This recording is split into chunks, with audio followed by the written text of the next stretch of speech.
आज हम लोग इंग्लिश ग्रामर में नाउन पढ़ेंगे ना। नाउन मीन्स होता है संज्ञा। क्या होता है? संज्ञा। संज्ञा किसे कहते हैं? किसी व्यक्ति, वस्तु या स्थान इत्यादि के नाम को संज्ञा कहते हैं। ठीक है? आप सीधी और सरल भाषा में इतना समझिए कि किसी का भी नाम, अगर किसी का नाम है तो वो क्या है? संज्ञा है, नाउन है। ठीक है? इंग्लिश में नाउन कहते हैं और हिंदी में संज्ञा कहते हैं। तो किसी का भी नाम हो उसे क्या कहेंगे? संज्ञा कहेंगे। जैसे अवनीश, अंशु, न राम, श्याम, मोहन, सीता, गीता, अनिता। ठीक है? कोई भी किसी भी प्रकार का नाम हो, ताजमहल हो, गंगा, जमुना, सरस्वती, किसी नदी का नाम हो, ठीक, किसी सब्जेक्ट का नाम हो, हिंदी, अंग्रेजी, गणित, संस्कृत, उर्दू, ये सब क्या है? सब नाउन है, संज्ञा है। ठीक है? तो यहाँ पे हमने कुछ उदाहरण दे रखे हैं। राम, इलाहाबाद, इलाहाबाद का नाम प्रयागराज हो गया है। ठीक है? गंगा, ताजमहल, वाटर, ईटीसी को एक्सेट्रा कहते हैं, मतलब इत्यादि, आदि आदि, मतलब और बाकी ऐसे बहुत सारे इसमें सम्मिलित हैं। ठीक है? तो काइंड्स ऑफ नाउन फिर देखते हैं।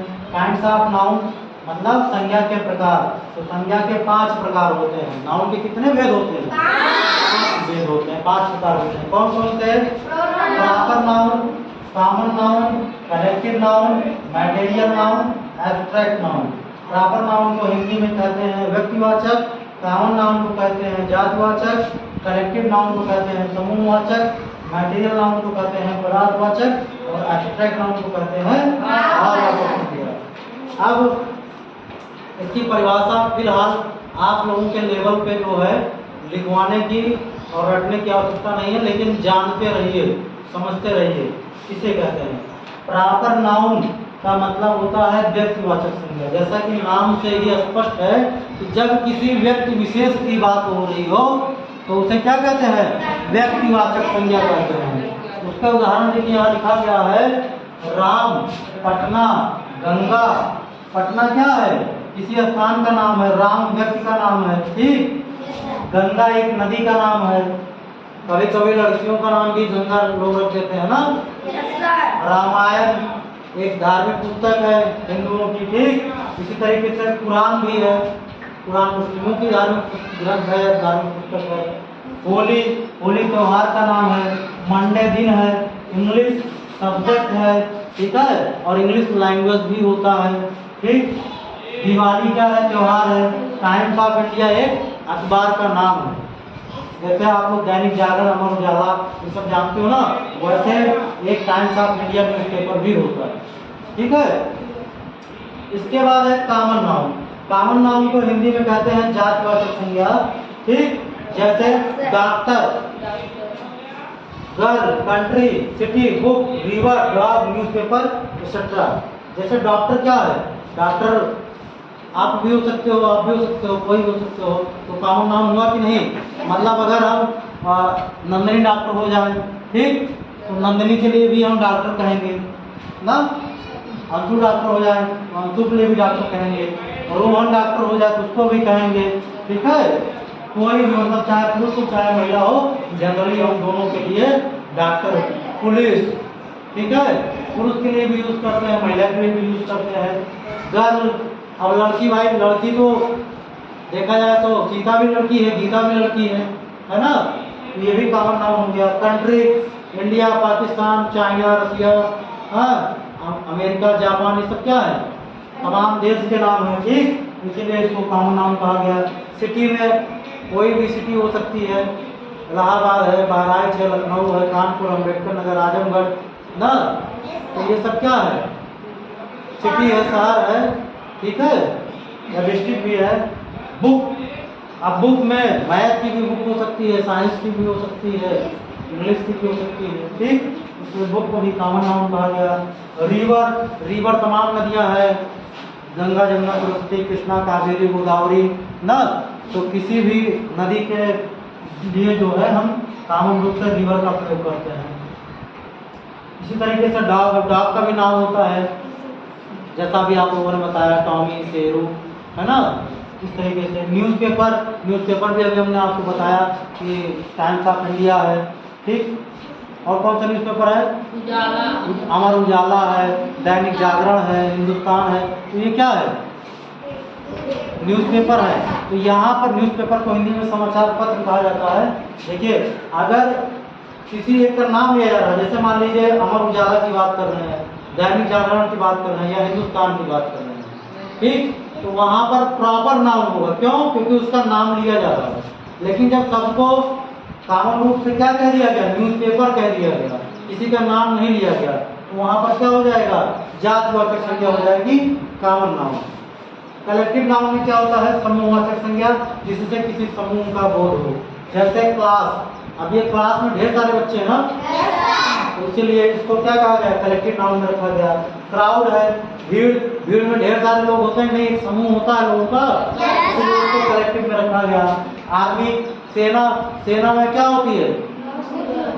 कई लोग उसमें होते हैं ना, कई सिपाही होते हैं उसमें। टीम का मतलब क्या हो गया? दल, एक समूह की बात हो रही है। जैसे कुछ खिलाड़ियों का समूह, चाहे वो भारत के खिलाड़ी हो, चाहे पाकिस्तान के हो, चाहे अमेरिका के खिलाड़ी हो, कहीं के भी खिलाड़ी हो, किसी भी देश विदेश के, तो उसको क्या कहेंगे? उस खिलाड़ियों का जो समूह होता है उसे टीम कहते हैं ना। गैंग मीन्स भी समूह होता है। जैसे अभी डाकुओं का समूह, डाकुओं का गैंग ना, सब लोग समूह में जाकर के डकैती डालते हैं ना, इसीलिए वहाँ पे गैंग का प्रयोग किया जाता है। ग्रुप, बच्चों में ग्रुप बनता है आप लोगों में ना, जैसे एक ग्रुप बनाया गया, स्पाइडरमैन रख दिया गया, एक का नाम टाइगर ग्रुप रख दिया गया, ठीक है ना। तो वहाँ पे क्या, लेकिन एक ग्रुप में क्या एक बच्चा अकेला होता है या एक बच्चे अकेले होती है? नहीं, उसमें ढेर सारे बच्चे होते हैं, एक समूह में रहते हैं। जहाँ थोड़ी संख्या दिखाई देती है वहाँ समूह की बात होती है, और उसको हम लोग कलेक्टिव नाउन कहते हैं। इसी तरीके से हमारा मटेरियल नाउन है। मटेरियल नाउन का मतलब पदार्थवाचक संज्ञा, ठीक। अब पदार्थवाचक में आपका वाटर है, ऑयल है, सिल्वर है, बटर है, मिल्क है, चाट है, मीट है, गोल्ड है, आयरन है। इस तरीके की जो भी सामग्री आपको मिलेंगे तो किसमें रखे जाएंगे? मटेरियल नाउन में रखे जाएंगे, पदार्थवाचक संज्ञा में। जैसे कोई भी खाने पीने की वस्तु होगी वो सब कहाँ आएगा? मटेरियल नाउन में आएगा, ठीक है ना। मतलब कोई भी वस्तु, द्रव्य अगर हो, ठीक है, तो वो सब किसमें आ जाएगा? पदार्थवाचक में। इसी तरीके से एक अंतिम है एब्स्ट्रैक्ट नाउन, जिसको हिंदी में कहते हैं भाववाचक संज्ञा। जिससे हमारी फीलिंग प्रकट हो, उसी को भाववाचक संज्ञा, जिससे हम अपने भाव प्रकट करें, ठीक है। इस तरीके से कुछ होता है तो उसे भाववाचक संज्ञा कहा जाता है। इसके कुछ उदाहरण भी हैं, और इसमें कुछ भाववाचक संज्ञा विशेष प्रकार के होते हैं, अभी हम उस पर भी चर्चा करेंगे। पहले इसमें कुछ समझ लीजिए। जैसे ट्रुथ क्या है? सच्चाई। ट्रुथ का मतलब सच्चाई। पावर्टी मतलब गरीबी या निर्धनता, ठीक। काइंडनेस, दयालुता। डार्कनेस, अंधेरा, ठीक है। वीकनेस, कमजोरी। लव, प्रेम। ग्रेटनेस, महानता। ये सब चीजें क्या है? Abstract noun. इससे किसी के बारे में पता चल रहा हो कैसा है ना। अगर कोई हैप्पी है तो वो भी कहाँ पे आएगा? हैप्पीनेस किसमें आएगा? एब्स्ट्रैक्ट नाउन में ही आएगा, ठीक है। सैडनेस भी क्या आएगा? एब्स्ट्रैक्ट नाउन में आएगा, ठीक। अब देखिए यहाँ पर कुछ एक्शंस हैं, जैसे वॉकिंग, रनिंग ना, रनिंग, वीपिंग, क्राइंग, ये सब क्या है? एक्शन है। हंसना, रोना, गाना क्या है? क्रिया है, इसको हम करते हैं, ठीक है। तो ये सब किसमें आएंगे? Abstract noun. जितने एक्शन होते हैं सारे एब्स्ट्रैक्ट नाउन में होते हैं। यहाँ पर देखिए हिंदी लिखा गया है। हिंदी यहाँ सब्जेक्ट नहीं है। हिंदी क्या है? लैंग्वेज है, भाषा की बात की गई है। जैसे हिंदी है, इंग्लिश है, फ्रेंच है, रशियन है, अमेरिकन है, ये सब क्या है? भाषा है, भाषा के प्रकार है। जितने भी लैंग्वेजेस हैं, जितने भी भाषाएं हैं, सब एब्स्ट्रैक्ट नाउन में आते हैं। इसी तरीके से फिजिक्स है, मैथमेटिक्स है, पेंटिंग है, ये सब किसमें आता है? एब्स्ट्रैक्ट नाउन में। जितने भी सब्जेक्ट होते हैं किसमें आते हैं? Abstract noun. सब्जेक्ट भी एब्स्ट्रैक्ट नाउन में आते हैं। ये आर्ट साइंस जो भी है। उसके बाद देखिए कुछ डिजीजेज है, जैसे बीमारियां जिसको कहते हैं। हेडेक मतलब सर दर्द। कैंसर क्या है? ये भी एक बीमारी ही है, ठीक। उसके बाद क्या है? जैसे जॉइंटिस, पीलिया, ये सब क्या है? मतलब जितनी भी बीमारियां होती हैं उसको भी किसमें रखा गया? एब्स्ट्रैक्ट नाउन में। ये सारे के सारे नाउन बेटा, ठीक है ना? लेकिन इनको कैटेगरी वाइज डिवाइड कर दिया गया है। कुछ को व्यक्तिवाचक कहा गया, कुछ को जातिवाचक, कुछ को समूहवाचक, कुछ को पदार्थवाचक और कुछ को भाववाचक। इस तरीके से इसको 5 भागों में बांट दिया गया है। ठीक है? Yes sir. अब तो नाउन में किसी को कोई डाउट नहीं है? No sir. क्लियर है? Yes sir. Thank you.